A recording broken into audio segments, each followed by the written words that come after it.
बोलो सिद्धनाथ महादेव की, द्वारकाधीश भगवान की। હવે થોડો સમય પણ થઈ ગયો છે, જમવાનો ટાઈમ નજીક આવી ગયો છે અને ભાષણ પણ વધી ગયું છે. બહુ સમય નહીં લઉં, જે થોડી ઈચ્છા છે વાત કરીએ આપણે. આજ રોજ અમરેલી જિલ્લાના બગસરા મુકામે આપણી વચ્ચે જ્યારે મળવાનું થયું, આ કાર્યક્રમમાં, સન્માનના કાર્યક્રમમાં આપણી વચ્ચે અહીં ઉપસ્થિત સતવારા સમાજનું ગૌરવ, વિધાનસભામાં ધારાસભ્ય તરીકે પ્રતિનિધિત્વ કરતા લોકપ્રિય ધારાસભ્ય નાયબ મુખ્ય દંડક શ્રી જગદીશભાઈ મકવાણાભાઈ તેમજ પ્રદેશ સંગઠનમાં પ્રદેશ મંત્રી તરીકેની જવાબદારી નિભાવતા આશાબેન નકુમ તેમજ મહામંડળ પ્રમુખ રાજુભાઈ, હરિદ્વાર ટ્રસ્ટના પ્રમુખ માવજીભાઈ, સંજયભાઈ, અતુલભાઈ કાનાણી, રાજેશભાઈ, નીરવભાઈ, હળિયલ, વિઠ્ઠલભાઈ ચૌહાણ, નગરપાલિકાના યુવા કોમલબેન, વિશ્વાબેન, કોમલબેન, ભાવેશભાઈ, ગણેશભાઈ, ભાવેશભાઈ કણજારિયા, વિજયભાઈ ખાંડલા, ભગવાનજીભાઈ પરમાર, ઇન્દ્રભાઈ નકુમ, વિપુલભાઈ કણજારિયા, કાળુ બાપા, રમેશભાઈ, શાંતિલાલ પરમાર, દ્વારકેશભાઈ કણજારિયા, એલડી પરમાર સાહેબ, વસંતભાઈ કણજારિયા, ચાવડા સાહેબ, કણજારિયા સાહેબ, પ્રફુલભાઈ સોનગરા.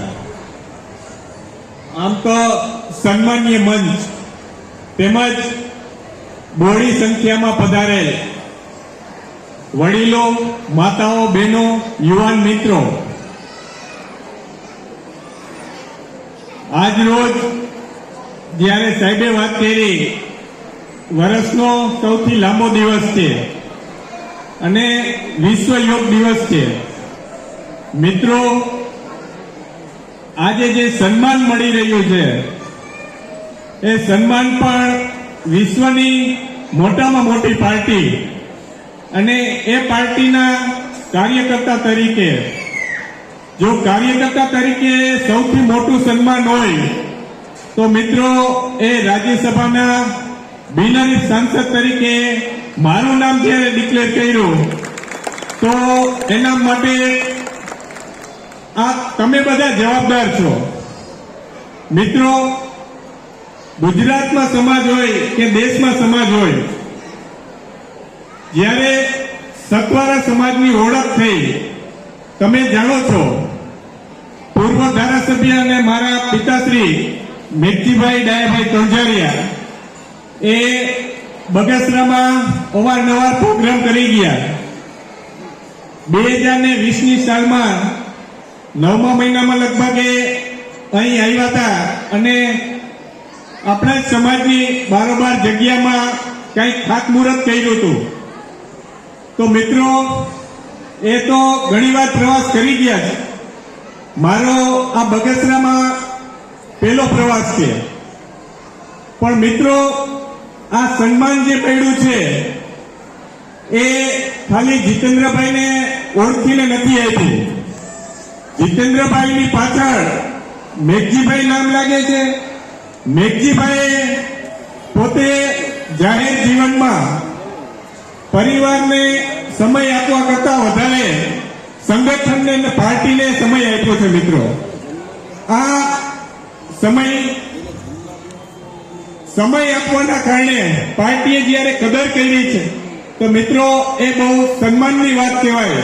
સતવારા સમાજને તો ઓળખ એક આપી જ છે કેન્દ્ર લેવલે, પણ ઇતર સમાજ પણ જે આપણે અહીંયા સન્માન કરવા આવ્યા છે અને જે દિવસ 4 તારીખથી ડિક્લેર થયું છે તે દિવસથી સતત અભિનંદનના જે ફોન આવે છે એ મિત્રો આ બધું તમારા લીધે તમે જે એકતા દર્શાવી છે એ શરૂઆતથી જે ભારતીય જનતા પાર્ટી સાથે જોડાયેલા છો સમય આવીને ઘણા બધા પ્રશ્નો આવતા હોય પણ તમે ક્યાંય અડગ નથી થયા. તમે જે વિચારધારાને પકડી છે, તમે જે મહત્વ આપો છો પાર્ટીને, એના કારણે પાર્ટી એવડું મોટું સન્માન આપતી હોય છે મિત્રો. આના માટે સમાજનો તો હું કાયમી ઋણી રહીશ, પણ મારા જેવું જે જગદીશભાઈ વાત કરી કે અલગ અલગ ગુજરાતમાં અલગ અલગ વિસ્તારોમાં ઘણો બધો સમાજ લગભગ 8 લાખથી વધારે સમાજ છે એ અલગ અલગ જિલ્લાઓમાં વિસ્તાર કરેલો છે.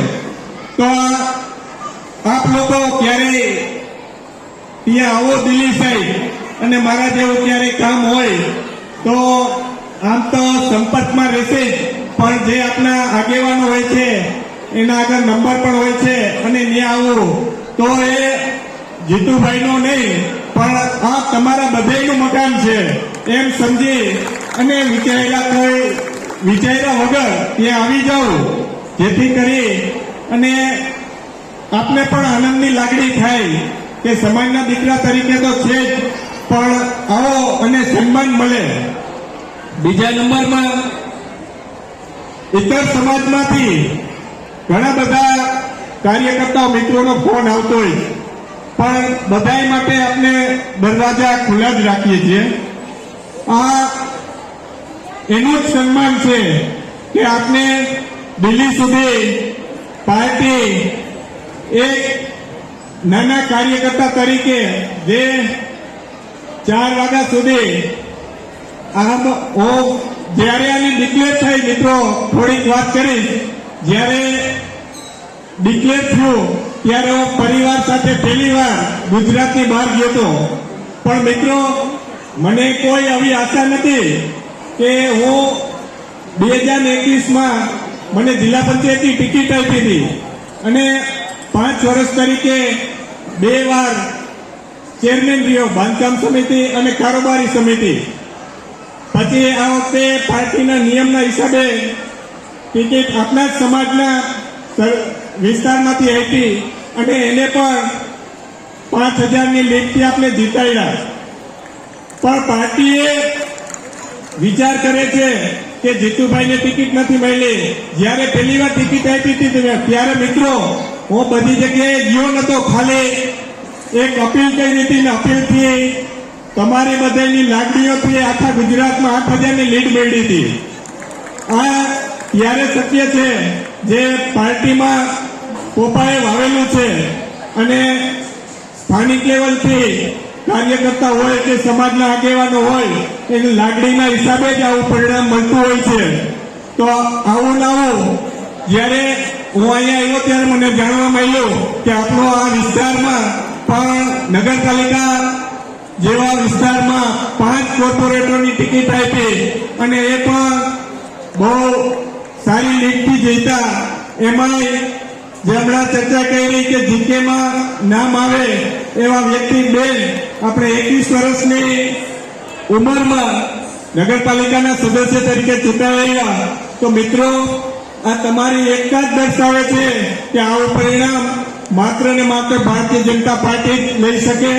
એ આપણે જાણીએ છીએ કે દેશના વડાપ્રધાન અને તત્કાલીન મુખ્યમંત્રી શ્રી નરેન્દ્રભાઈ મોદી સાહેબનો જ્યારે 2007માં પપ્પાને ટિકિટ આપી હતી તે પછી સંજોગો વરસાદ એક સમય નથી મળી એને ગઈ વિધાનસભા એની પહેલા જયરામભાઈ સોનગરાને ટિકિટ આપી હતી આખા ગુજરાતમાંથી. અને ગયા વર્ષે જાણીએ છીએ કે નોંધ લેવા જેવી છે મિત્રો, જ્યારે બીજા સમાજની ટિકિટ ડિક્લેર થઈ ગઈ હતી અને ગુજરાતમાં ક્યાંય ટિકિટ નથી મળી તો સતવારા સમાજને જીતી શકે મિત્રો જ્યાં જીતી શકે એવી જગ્યાએ આપણે જાણીએ છીએ કે આપણા ધારાસભ્ય આપણી વચ્ચે છે, જગદીશભાઈ મકવાણાને ટિકિટ ફેરવીને જગદીશભાઈ મકવાણાને આપી છે. તો મિત્રો આવા નિર્ણય આજ ભારતીય જનતા પાર્ટી લઈ શકે, જે જાણે છે કે આખા ગુજરાતમાં 90 ને 95% વધારે પાર્ટી સાથે જોડાયેલો છે. પાર્ટી જ્યારે આવો સમય આવે છે ત્યારે એક જનૂનથી મતદાન કરી અને ભારતીય જનતા પાર્ટીનું સન્માન કરે છે. છીએ નરેન્દ્રભાઈ હોય, અમિતભાઈ હોય કે ગુજરાતના પ્રદેશ અધ્યક્ષ જગદીશભાઈ વિશ્વકર્મા હોય, ગુજરાતના મુખ્યમંત્રી ભૂપેન્દ્રભાઈ પટેલ હોય, સંગઠનના મંત્રી રત્નાકરજી હોય કે જે આખી ટીમ પ્રદેશની હોય, મિત્રો આવો નવો વિશ્વાસ આવનારા દિવસોમાં કેળવી રાખીએ, આવી નવી મજબૂતાઈ, જેથી કરીને આવનારા દિવસોમાં આનાથી પણ વધારે આપણે સરકારમાં હોય, સંગઠનમાં હોય, મહત્વ મળતું રહીએ અને સતવાલા સમાજની આનાથી પણ વધારે ઓળખ થાય, એના માટે કટિબદ્ધ થઈએ. એ જ બીજું મારા લાયક એવું કંઈ પણ કામ હોય તો આપ ગમે ત્યારે કહી શકો છો બિના સંકોચે. એ સમય પણ વધુ થઈ ગયો છે અને હવે ભોજન લેવાનો સમય વધારે નહીં વાત કરું, મારી વાત અહીં પૂર્ણ કરું છું. ભારત માતા કી જય, વંદે માતરમ, જય જય ગરવી ગુજરાત.